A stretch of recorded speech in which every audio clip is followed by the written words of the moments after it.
Bruchim habayim, and welcome once again to Cup of Kabbalah.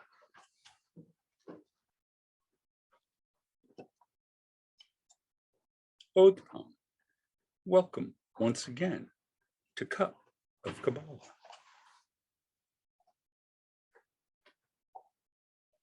Od Pam, welcome once again to Cup of Kabbalah.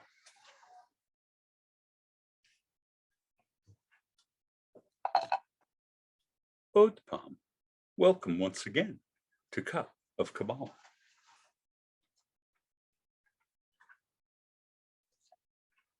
Od Pam, welcome once again to Cup of Kabbalah.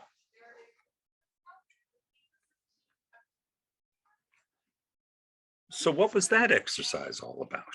Oh, first of all, let me apologize for my outfit. It's the last day of religious school, and so there's messy things going to happen. But in any case, back to our topic. So one of the most appealing aspects of Kabbalah for modern seekers is the idea that Judaism endorses metapsychosis, reincarnation, soul transfer. You can use a number of different terms for it. The Hebrew word is gilgul, to recycle or circle around. This idea is a compelling and interesting one within Kabbalistic tradition. So let's first dispose of historical questions, and then we'll get on to what this all means. So those of us who are familiar at all with Jewish metaphysical traditions regarding the afterlife are probably most familiar with that idea, which has been enshrined in the Siddur, or the prayer book, and that is the more ancient notion of resurrection of the body, that we will come back at a certain point as a complete and perfected human being, body and soul together. This is the idea that was picked up about Jesus and transferred over into Christian thought. It was a dominant idea for a long time in Judaism, but other ideas have come along to compete with it. We have, for example, the Greek notion of the eternal soul.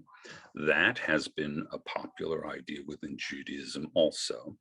And then we also have the appearance of the idea that, in fact, our souls, or at least parts of our souls, migrate from one body to another. Now, look, at all of this is possible precisely because Judaism doesn't have any doctrinal insistence on the nature of the afterlife.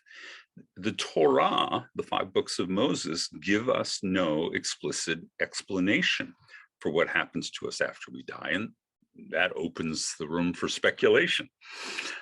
But what's going on here, particularly in Kabbalah, is based on another aspect of very early Jewish thought, which is the nature of the soul.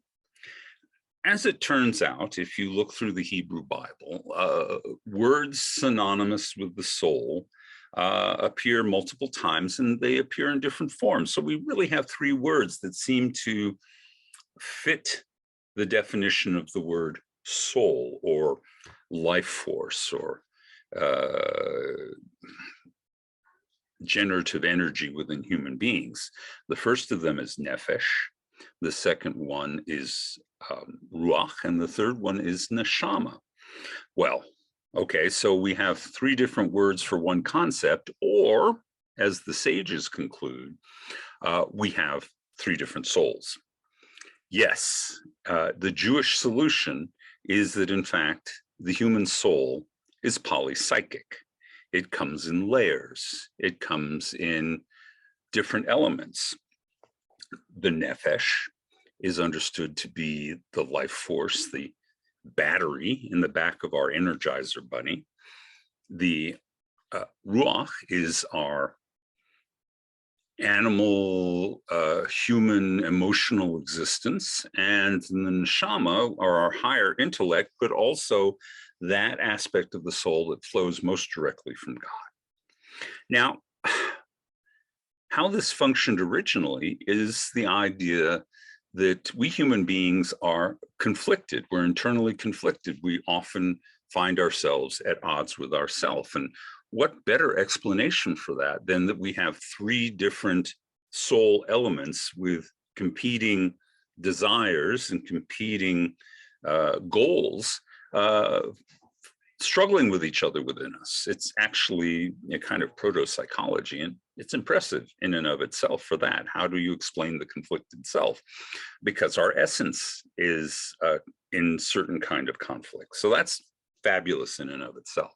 But what that also does is that allows the Kabbalists to say, well, look at, we have these Jewish traditions, different Jewish traditions. We have this idea that the body and soul will be resurrected together. We have this idea that the soul goes on indestructible to God, a pure spiritual entity. But maybe let's split the difference, that in fact, different parts of our soul have different destinies, that they end up doing different functions after we die. And so some of us goes into the grave with the body and will be revived when the body is revived. Some of our soul goes directly back to God, and some of our soul moves on to another body to continue working. All right, so, hey, look at all of the different conflicting ideas of the afterlife are now reconciled in this one idea. Now, Kabbalists will tell us that the idea of, well, actually the reality of reincarnation is built right into the cosmos from the very beginning. And they find biblical texts to prove this. There are a couple of texts, I would call them ambiguous, but they say, it says that God will address a matter 1, 2, 3 times, and they say the matter being referred to is the fate of the soul. Other times it says one generation comes as another goes, which could be understood purely biologically, but the Kabbalists understand it to mean that generations of souls continue on from one body to the other. So they have their rationalization. Now, historically speaking, it looks like somewhere around the 9th, 10th century CE that the idea of reincarnation first emerges, and it emerges oddly in Jewish literature because the first time a Jew writes about the idea of reincarnation, it's to criticize it. Around the 10th century, the Jewish rationalist philosopher from Mesopotamia, Saadia Gaon, ridicules the idea that some Jews believe that their souls will migrate. We didn't understand initially in the early modern era where this ideology came from. What was he talking about? Who was he criticizing? And we came up with various theories, but now that we've really gotten a chance to look through Kabbalistic literature, we realize that the first work of Kabbalah, Sefer HaBahir, written somewhere around the 12th and 13th century, multiple hands writing it, got its start in Mesopotamia. So probably Saadia, the rationalist, was criticizing the mystics around him. And the mystics were developing these ideas that would become essential parts of Kabbalah. Regardless, whether you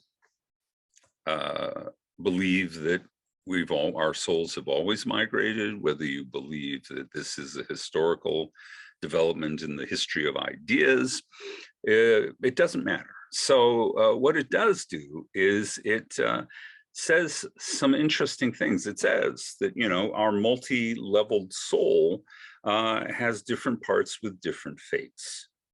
And not only does it explain our interconflicts when we're alive, but it also explains God's mercy after we die. Judaism has always been a religion, not always, we actually gave the idea of eternal damnation to the Christians and the Muslims back in the 1st, 2nd century. We won't get into the history of that too much, but in any case, it's an idea we flirted with and then reject it. And so instead, we came to the conclusion that God really doesn't give up on anybody.